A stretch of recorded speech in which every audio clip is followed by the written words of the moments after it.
പാലായിലേക്ക് പോകുന്നു. നഗരസഭയിൽ ഭരണപക്ഷത്ത് തർക്കം രൂക്ഷമാവുകയാണ്. കോൺഗ്രസ് കൌൺസിലർക്കെതിരെ മോഷണാരോപണവുമായി ചെയർപേഴ്സൺ ദിയ പുളിക്കക്കണ്ടം രംഗത്ത് വന്നിരിക്കുകയാണ്. ഓഫീസിൽ നിന്ന് വാച്ചും ഫയലും മോഷ്ടിച്ചുവെന്നതാണ് ദിയയുടെ പരാതി. കഴിഞ്ഞ ദിവസമാണ് ദിയയുടെ പിതാവ് ബിനു പുളിക്കക്കണ്ടം കയ്യേറ്റം ചെയ്യാൻ ശ്രമിച്ചെന്ന് ആരോപിച്ച് കോൺഗ്രസ് കൌൺസിലർ ബിജു പോലീസിൽ പരാതി നൽകിയത്. Toby Johnson, Toby good morning. ഇതെന്നാണ് ഇതാകെ പ്രശ്നമാവുകയാണല്ലോ. അവിടുന്ന് അടിക്കാൻ ശ്രമിച്ചു, അപ്പം ജീവൻ ഭയന്ന് പുറത്തിറങ്ങി ഓടി, അവിടെ നിന്നിട്ട് ജീവന് തന്നെ പ്രശ്നം ഉണ്ടാവുമായിരുന്നു എന്ന് ഒരു പരാതി, വാച്ചൊക്കെ മോട്ടിച്ചു എന്നുകൊണ്ട് അടുത്ത പരാതി. ഇതെന്നാ അവിടെ നടക്കുന്നേ?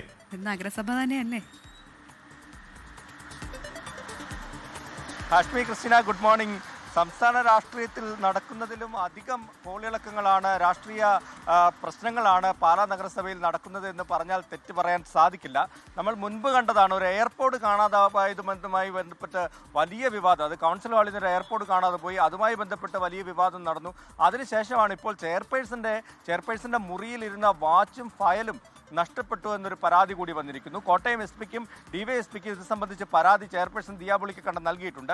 ഇതിൻ്റെ ഒരു പശ്ചാത്തലം കൂടി പറയണം. കഴിഞ്ഞ ദിവസമാണ് ഒരു ഓട്ടോ സ്റ്റാൻഡ് മാറ്റുന്നതുമായി ബന്ധപ്പെട്ടൊരു തർക്കം ഈ UDF-നുള്ളിൽ ഉണ്ടാകുന്നത്.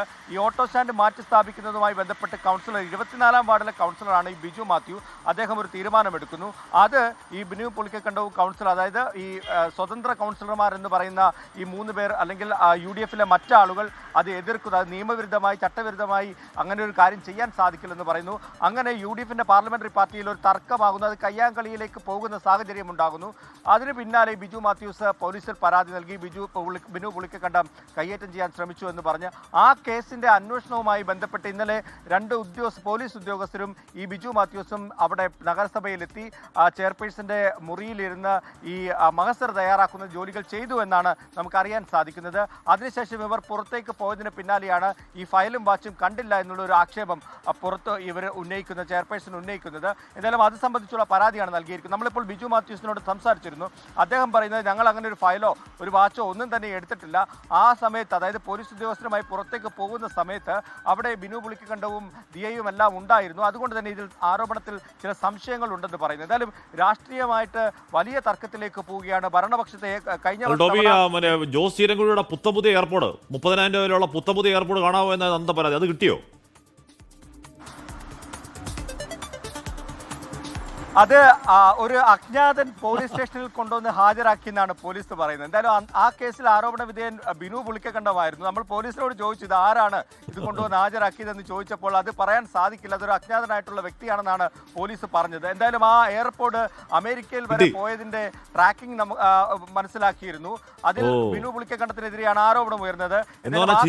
ചീരൻകുഴി പറഞ്ഞത് അടിച്ചുമാറ്റി അമേരിക്കയിൽ ഏതോ സുഹൃത്തിനോട് സമ്മാനം കൊടുത്തു എന്നായിരുന്നു ചീരൻകുഴിയുടെ ആരോപണം.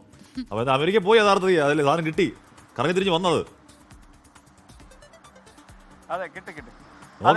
ഇപ്പോഴും നിൽക്കുന്നുണ്ട്.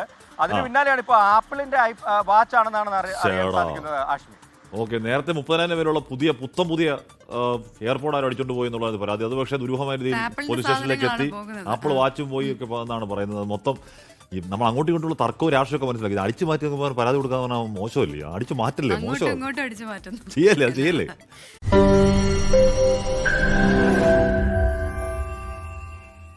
ലോകത്തെവിടെയായാലും ഏത് സമയത്തും 24 വാർത്തകളും ഓഗ്മെന്റഡ് റിയാലിറ്റി പാക്കേജുകളും എക്സ്പ്ലെയിനറുകളും വിശദമായി കാണാൻ ഞങ്ങളുടെ YouTube ചാനൽ നിങ്ങൾക്ക് സബ്സ്ക്രൈബ് ചെയ്യാം.